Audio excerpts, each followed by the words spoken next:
सूर्यास्त के बाद दाह संस्कार क्यों नहीं किया जाता है? जाने क्या कहता है शास्त्र। शास्त्रों में ऐसी कई बातों का जिक्र है जिसका कारण जान पाना मुश्किल होता है। इनमें से एक ऐसी बात है सूर्यास्त के बाद दाह संस्कार करने की मनाही। हमारे शास्त्रों में कुछ ऐसी बातें बताई गई हैं जिनका कोई न कोई संबंध हमारे जीवन से जुड़ा होता है। ऐसी कई बातें शास्त्रों में लिखी हैं जिनके बारे में हम जानते तो हैं, लेकिन उनके कारणों से अनजान ही होते हैं। ऐसी कुछ बातें जैसे शाम के समय झाड़ू नहीं लगानी चाहिए, रात में नाखून और बाल काटने की मनाही, भोजन हमेशा फर्श पर बैठकर ही करना चाहिए और कई ऐसे संस्कार जिनका जीवन से सीधा संबंध है। ऐसी कई बातों का मिश्रण है हमारे शास्त्र। इन्हीं बातों में से एक है दाह संस्कार के नियम।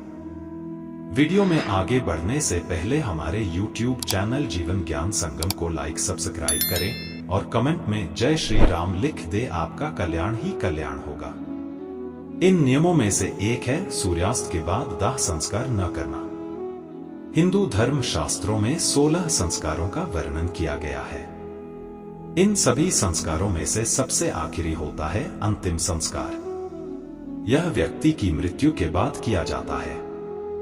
इस अनुष्ठान के लिए कुछ विशेष नियम बनाए गए हैं, जिसमें सूर्यास्त के बाद कभी भी शव का अंतिम संस्कार न करना प्रमुख है। आइए नारद संचार के ज्योतिष अनिल जैन जी से जाने इसके पीछे के कारणों के बारे में क्या कहता है शास्त्र। शास्त्रों में है सूर्यास्त के बाद दाह संस्कार की क्यों है मनाही।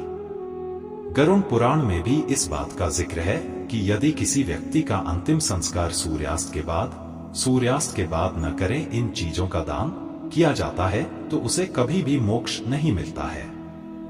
ऐसे में यदि व्यक्ति की मृत्यु रात के समय भी होती है तब भी दाह संस्कार के लिए सुबह का इंतजार किया जाता है। शास्त्रों की माने तो रात में यानी सूर्यास्त के बाद अंतिम संस्कार करने पर स्वर्ग के सभी द्वार बंद हो जाते हैं और नर्क के द्वार खुल जाते हैं। इसलिए यदि इस समय अंतिम संस्कार किया गया तो सीधे नर्क में स्थान मिलता है। इसके साथ ही यह भी मान्यता है कि ऐसे व्यक्ति को अगले जन्म में कोई अंग दोष भी हो सकता है। विधि विधान के साथ होता है अंतिम संस्कार। हिंदू धर्म में रीति रिवाज और परंपराओं का बहुत पालन किया जाता है। इसमें कोई भी काम बिना किसी रीति के संपन्न नहीं होता है। ऐसा माना जाता है कि जब किसी की मृत्यु हो जाती है उसके बाद उसका अंतिम संस्कार पूरे विधि विधान से किया जाता है। ऐसा माना भी जाता है कि जिसका अंतिम संस्कार पूरे विधि विधान से नहीं होता है उसे मनुष्य योनि से मुक्ति नहीं मिलती है। ऐसी आत्मा भटकती रहती है और मोक्ष से वंचित रहती है। उन्हीं शास्त्रों के अनुसार सूर्यास्त के बाद दाह संस्कार न करने का विधान भी है। कैसे किया जाता है अंतिम संस्कार? जब किसी व्यक्ति की मृत्यु हो जाती है उस समय उसका अंतिम संस्कार किया जाता है। साथ ही एक घड़े में पानी भरकर मृत शरीर के चारों ओर परिक्रमा करके और अंत में मिट्टी के बर्तन को फोड़ने के बाद यह माना जाता है कि आत्मा का शरीर के प्रति लगाव भंग हो गया है और उसे मुक्ति मिल गई है। मृत्यु के बाद क्या होता है?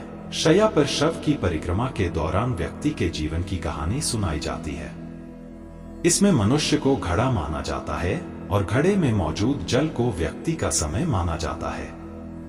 जैसे जैसे छेद से बूंद बूंद पानी घटता जाता है वैसे ही उस व्यक्ति की आयु घटती जाती है। अंत में घड़े को तोड़ना यह दर्शाता है कि व्यक्ति का जीवन समाप्त हो गया है और शरीर में निवास करने वाली आत्मा मुक्त हो गई है। इस प्रकार हिंदू धर्म शास्त्रों में सूर्यास्त के बाद दाह संस्कार न करने की मनाही होती है और यदि इन नियमों का पालन न किया जाए तो व्यक्ति की आत्मा को मुक्ति नहीं मिलती है। अगर आपको वीडियो अच्छा लगा हो तो लाइक एंड सब्सक्राइब करें और शेयर करना ना भूलें।